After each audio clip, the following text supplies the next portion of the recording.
Hi again, I'm back. So I'm going to do a library haul. Yes, I went to the library again. They've been letting me reserve things that I've really wanted to read, even though I still have a relatively substantial pile of stuff sitting right here from previous library hauls. But I just keep going back. It's like crack, I'm assuming. I don't know. Anyway, so I got Soulless, which is the first in the Parasol Proctorate series. I've wanted to read this one for a while. It looks like an enormous amount of fun. I think it's sort of Victorian era steampunk. There's vampires. There could be werewolves as well, and you know, it's about social climbing in the midst of fighting off supernatural bad things. And yeah, even just the cover when I first saw it, and I thought, damn it, oh yeah, that looks like fun. And I mean, the author's description on the back, a little bio. Gail Carriger writes to cope with being raised in obscurity by an expatriate Brit and an incurable curmudgeon. And she's drinking tea with gloves on.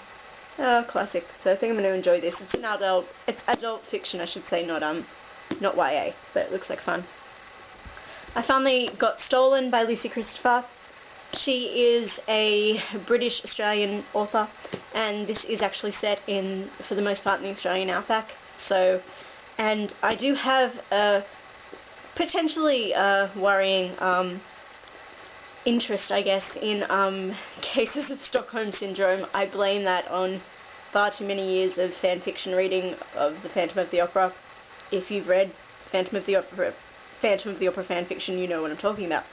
But yeah, this deals with the kidnapping and the relationship between the captor and the captive, and I've heard lots of good things, and I've seen interviews with the author, and I thought, well, I would like to read this one, but I didn't want to trust to just buying it because it is in a lot of bookstores over here. It was nominated for a rather big award in the Australian literary circle, so yeah, it's been around, and I've thought I'm interested in that. So, and I did start it, even though I'm reading 2 other books at the moment. I was just that keen. And already I'm feeling like it's creeping me out, and I'm looking over my shoulder even though I'm alone in my house. So I think it's going to be pretty gripping to read. I got Beautiful Dead, the first book in the Beautiful Dead series, which is book 1, Jonas. I've heard really mixed things about this, but the idea sounds interesting to me, and I really like the cover. Yeah, so, and for some reason it reminds me of Soulless. I don't know, the greyish sort of stuff in the pink title, so yeah, hopefully I like this one. Of course, it's part of the series, so I'll probably want to keep reading. I got Hex Hall. I'm sad that it came with this cover because I did prefer the one where she's standing and looking in the lake and she's got the different reflection. This one just looks like it'll be a lot of fun, and I really wanted to be able to read this alongside Paranormalcy, but I can't get that at the moment. But yeah, this just looks like it'll be really enjoyable, and I've heard good things, so I am looking forward to that.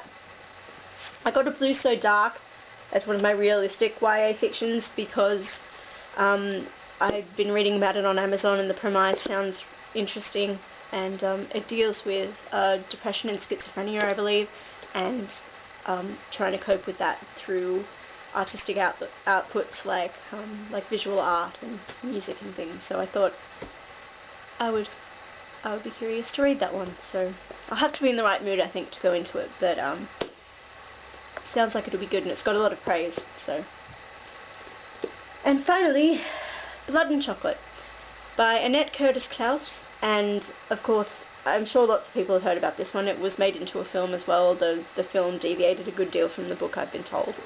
Yeah, this one I've heard about for a while too, and it's of course werewolf based and concerns a really feisty teenage heroine, and it's meant to be a little bit more, I guess, risque than some of the YA supernatural romance stuff that's out there, so it's always good to read a bit of